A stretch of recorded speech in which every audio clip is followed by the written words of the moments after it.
संभाजीनगरमध्ये इम्तियाज जलील यांच्या विरोधामध्ये एमआयएमचे कार्यकर्ते आक्रमक झालेले आहेत। इम्तियाज जलील यांच्या वाहनावरती हल्ला करण्याचाही प्रयत्न करण्यात आला। 4 ते 5 नाराज कार्यकर्त्यांकडून जलील यांच्या वाहनावरती हल्ला करण्यात आलाय। इम्तियाज जलील यांना बायजीपुरामध्ये काळे झेंडे सुद्धा दाखवण्यात आले। पैसे देऊन तिकीट दिल्याचा जलील यांच्यावरती आरोप करण्यात आलाय। काळे झेंडे दाखवत कार्यकर्त्यांनी जलील यांच्या विरोधामध्ये जोरदार आक्रोशही व्यक्त केला।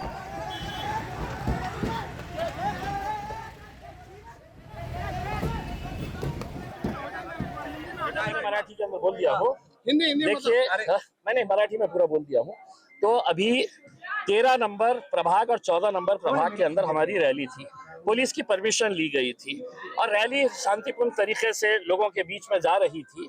अचानक कुछ 25-30 लोग वो उस रैली के अंदर घुस के आए और वो अचानक लोगों को मारना शुरू कर दिए है। पुलिस वहां पर मौजूद थी, पुलिस के वहां के एजेंसी के पीआई वहां पर मौजूद थे। उनके सबके सामने ये घटना घटी।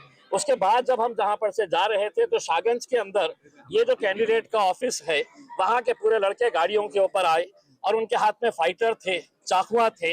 हमारे एक लड़का है उसको है तो फाइटर से मार लगी है और वो पूरा गाड़ी फोड़ने की तैयारी के अंदर थे। उसमें कम से कम नहीं भी बोले तो 100 लड़के जो है वो गाड़ियों के पीछे आ रहे थे। हमने ये पूरी जानकारी पुलिस को दे दी है। पुलिस ने सीसीटीवी फुटेज निकाल कर कार्रवाई करने का हमको आश्वासन दिया है। हम देखना चाह रहे हैं कि पुलिस किस तरीके की कार्रवाई। इलेक्शन अभी शुरू हुआ है और इलेक्शन के अंदर हम साफ तरीके से बताना चाहते हैं कि जो लोकशाही तरीके से शांतिपूर्ण तरीके से इलेक्शन होगा तो हम भी वो इलेक्शन वैसे ही लड़ेंगे। लेकिन अगर कुछ गुंडे ये समझ रहे हैं कि हम अपने शहर के अंदर गुंडागिरी के जरिए है तो मजलिस को कमजोर करेंगे तो मजलिस का एक एक चाहने वाला जो है वो सड़क के ऊपर आएगा। नहीं, ऐसा देखिए, मैं इस तरह की भाषा का इस्तेमाल इसलिए नहीं कर रहा हूँ। ये जो गुंडे हैं ये वही लोग हैं जो लोकसभा और विधानसभा के अंदर अतुल सावे और संजय सिरसाट के बोलने के ऊपर ये सारा खेल खेल रहे थे। ये सारा खेल जो है उन्हें ऐसा लगता है कि सत्ताधारी पक्ष का हमारे पास समर्थन है तो हम पुलिस प्रशासन सबको अपनी जेब में रखेंगे और सड़क के ऊपर आकर गुंडागर्दी करेंगे करके। अब तो ये सब चीजें जो है हम पुलिस के ऊपर छोड़ रहे हैं। पुलिस ने इसको अच्छे तरीके से हैंडल करे और अगर नहीं करती है तो फिर आगे की कार्रवाई हम भाजपा की तरफ है क्या? मैं साफ तरीके से आपको बोल रहा हूँ। भाजपा के मंत्री अतुल सावे का नाम ले रहा हूँ, पालक मंत्री संजय सिरसाट का नाम ले रहा हूँ। इनके पाले हुए गुंडे हैं ये और उनको ऐसा लग रहा है कि ये गुंडे हैं तो हमारे को संरक्षण मिल रहा है सत्ताधारी पक्ष का।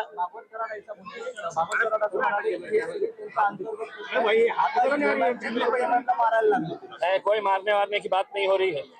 समझ रहे क्या? अगर कोई करार ये समझ रहा है कि एमआईएम के लोग एमआईएम के ही ऊपर वो करेंगे करके, ये 2 टक्के के लोग ना तो हमारे साथ पहले थे ना आज है।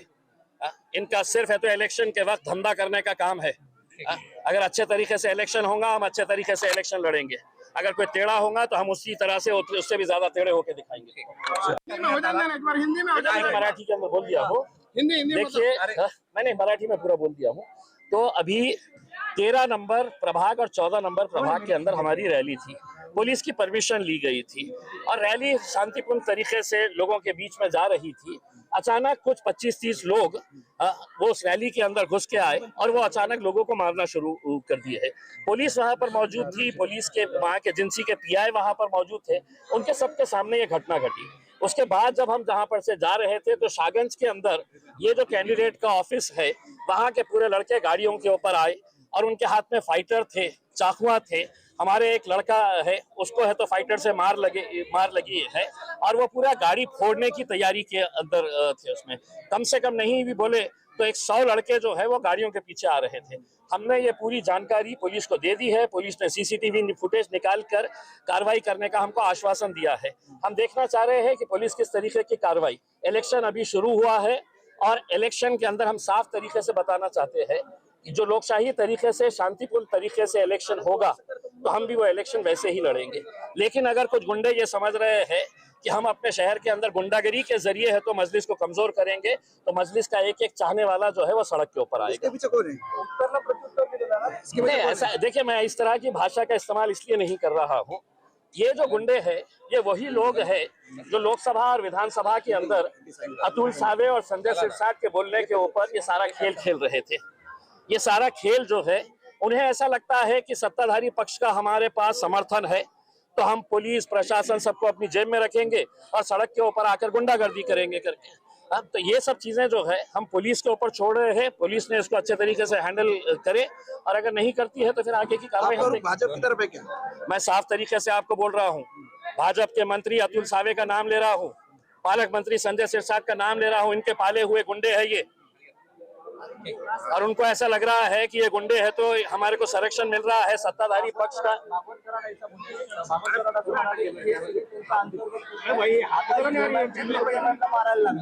कोई मारने वारने की बात नहीं हो रही है, समझ रहे क्या? अगर कोई करार ये समझ रहा है कि एमआईएम के लोग एमआईएम के ही ऊपर वो करेंगे करके, ये 2% के लोग ना तो हमारे साथ पहले थे ना आज है।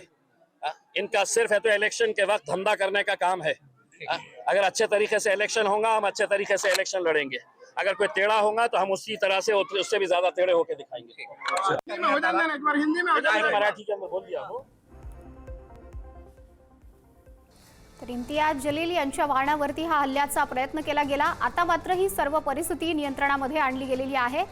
जलील यांनी पैसे देऊन तिकीट दिल्याचा त्यांच्यावरती आरोप करण्यात आलेला आहे आणि काही त्यांना काळे झेंडे सुद्धा दाखवण्यात आलेले होते। त्यांच्या विरोधामध्ये कार्यकर्ते हे आक्रमक झालेले होते। सध्या निवडणुकीची रणधुमाळी सुरू आहे आणि त्यामध्येच अशा अनेक घटना समोर येतात।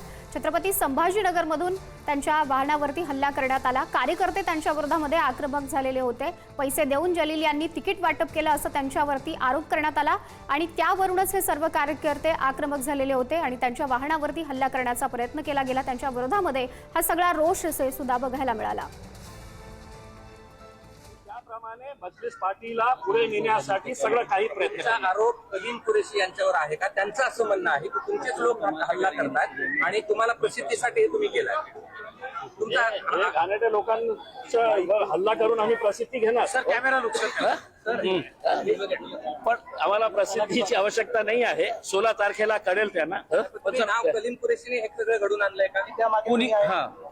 हे मी सांगितलेलं आहे ना, कलीम कुरेशी, त्याचा भाव, त्याचे मुलगे, त्यांचे मुले आणि त्यांच्या सोबत जे जे काही होते गुंड प्रवृत्तीचे लोक, ते पोलिसांनाही माहित आहे। सीसीटीव्ही फुटेज मध्ये सगळं दिसत आहे, मीडियावाल्यांनी सगळं शूट केलेलं आहे। अतुल सावे आणि भागवत कराड याच्या पाठीमागे कसे आहेत? नाही, हे लोक तुम्ही युट्यूबवर जाऊन बघा, या माणसाची जवळी कुणाच्या सोबत आहे।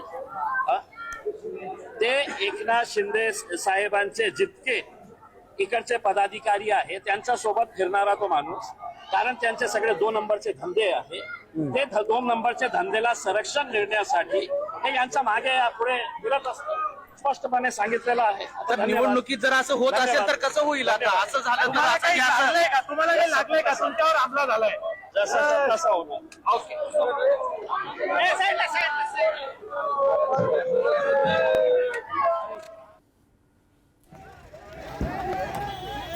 छत्रपती संभाजीनगरमधील हा सगळा तणाव आपण बघितला। यावरती इम्तियाज जलील यांनी सुद्धा प्रतिक्रिया दिलेली आहे आणि आरोप सुद्धा त्यांच्याकडून फेटाळून लावले गेलेले आहेत। मात्र त्यांच्या विरोधामध्ये कार्यकर्ते हे आक्रमक झालेले होते, त्यांच्या वाहनावरतीही हल्ल्याचा हा प्रयत्न झाला।